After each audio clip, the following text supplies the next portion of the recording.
নমস্কার বন্ধুরা, শীতকালে তো সব ধরনের শাক পাওয়া যায়। তো আজকে তার জন্য আমি নিয়ে নিয়েছি মেথি শাক। অনেকে বলো মেথি শাক নাকি তিতো লাগে, তো এভাবে যদি রান্না করে থাকো তাহলে একটুও তেতো লাগবে না, খেতে হবে অসাধারণ। প্রথমে মেথি শাকগুলো ভালোভাবে বেছে নেবে, কচি কচি ডাঁটি দেখে নিয়ে নেবে, এমন পাতাগুলোও নিয়ে নেবে, নিয়ে ভালোভাবে ধুয়ে কুচিয়ে নেবে। আর এইদিকে আলু আর বেগুন আমি টুকরো করে কেটে রেখেছি।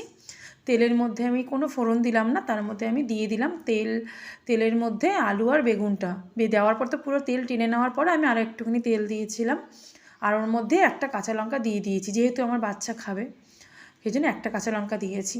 তারপরে মেথি শাকগুলো যে কুচিয়ে রেখেছিলাম সেগুলো দিয়ে দিয়েছি, দিয়ে এর মধ্যে নুন, হলুদ আর দিয়ে দিয়েছি চিনি।